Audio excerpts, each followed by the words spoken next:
உங்கள் தந்தி1 தொலைக்காட்சியில் தினமும் ஒரு சர்ப்ரைஸ் மாலை 6 முதல் 7 மணி வரை காணத் தவறாதீர்கள். இந்தியன் 2 திரைப்படத்தில் தனது அனுமதி இல்லாமல் வர்மக்கலை முத்திரைகள் பயன்படுத்தியுள்ளதாக வர்மக்கலை தலைமை ஆசான் நீதிமன்றம் நாடியுள்ளது சர்ச்சையை ஏற்படுத்தியுள்ளது. இதன் பின்னணியை அலசுகிறது இந்த செய்தி தொகுப்பு. இந்தியன் 2 ட்ரெய்லரின் இந்த வசனம் கேட்க கொஞ்சம் கிரிஞ்சாக இருந்தாலும் வர்மக்கலையை மக்களிடம் கொண்டு சேர்த்தது இந்தியன் முதல் பாகம்தான். கமல்ஹாசன் தன்னுடைய 2 விரலை நீட்டி எதிரிகளை ஸ்தம்பிக்க வைத்த காட்சிகள் இன்றும் மாஸ் காட்சியாக வலம் வருகிறது. இந்த வர்மக்கலையே இந்தியன் தாத்தா குறித்து துப்பு துலக்கவும் உதவியதாக படத்தில் காட்டப்பட்டிருக்கும். இப்படி இந்தியன் படத்தின் உயிர் நாடியாக உள்ள வர்மக்கலையை கற்பித்து வருபவர்தான் வர்மக்கலை தலைமை ஆசான் ராஜேந்திரன்.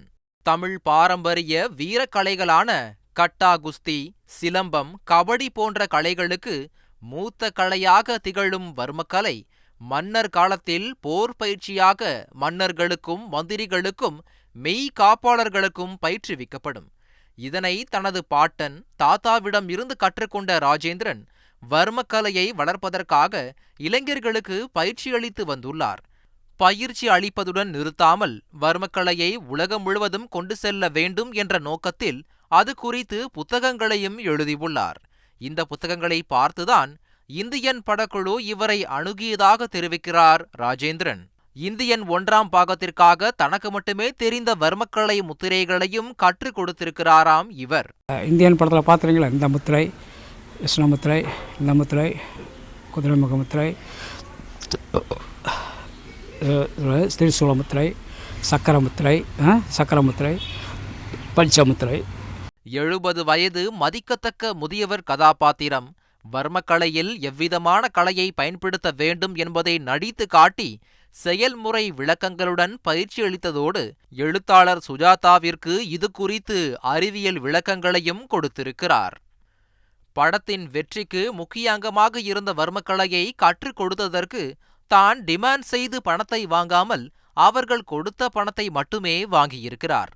படத்தின் முதல் பாகத்தில் ராஜேந்திரனின் பெயரும் இடம்பெற்றுள்ளது. ஆனால் இப்போது வரவிருக்கும் இந்தியன் 2ஆம் பாகத்தில் தன்னுடைய பெயர் இடம்பெறாததால் நீதிமன்றம் வரை செல்லும் அளவிற்கு கொந்தளித்திருக்கிறார் ராஜேந்திரன். அதனால் இந்த முத்திரைகள்லாம் வெளியிட்டோம்னா அது எல்லா பிரபலமாகி எல்லாம் வித்தியாசமாக இருக்குது. இது வரைக்கும் வரலை. எந்த ஏடுகள்லையோ எந்த நூல்கள்லையோ இது இல்லை. இது எனக்கு அதுக்கு தான் நான் இந்த இந்தியன் படத்தில் நான் போட்ட அந்த வழக்குக்காக இது எனக்கு உரிய பரம்பரையாக பயன்படுத்துகிற ஒரு முறை. தனது பெயரை டைட்டில் கார்டில் சேர்க்க வேண்டும் என அவர் படக்குழுவிடம் கோரியும் உரிய பதில் இல்லை என கூறும் அவர் பணத்திற்காக இந்த வழக்கை தொடரவில்லை என்றும் ஆதங்கத்துடன் பேசுகிறார். என்னுடைய முத்திரை போட்டால் பேர் போடணும். நான் 10 பைசா ஒரு நயா பைசா வாங்கலாம். மேற்கொண்டு நான் பேசியிருக்கேன் முதல் படத்தில். அவங்க ஷூட்டிங்கில் கொடுத்த காசு நான் வாங்கிக்கிறேன், நான் கேட்டு வாங்கலை. அதனால் பணத்துக்காண்டி கிடையாது. ரொம்ப பேர் பொதுமக்கள் தெரிஞ்சுக்க, எவனும் 1 பைசா காசுக்காண்டி எவனுக்கு தேவையில்லை. இதே வீட்டில் கஞ்சிக்கு போக முடியல, என்னுடைய வர்மக்கலை போதும் எனக்கு கஞ்சி கொடுக்கும். தமிழக பாரம்பரிய கலைகளை இப்போதுள்ளவர்களுக்கு கொண்டு சேர்க்க வேண்டும் என்ற நோக்கத்தில் எடுக்கப்படும் படங்கள் எல்லாம் உரியவர்களை ஊக்குவிக்கவும் வேண்டும் என்பதே நோக்கம். தந்தி டிவி செய்திகளுக்காக மதுரையில் இருந்து செய்தியாளர் மாரிச்சாமி. உங்கள் தந்தி1 தொலைக்காட்சியில் தினமும் ஒரு சர்ப்ரைஸ் மாலை 6 முதல் 7 மணி வரை காணத் தவறாதீர்கள்.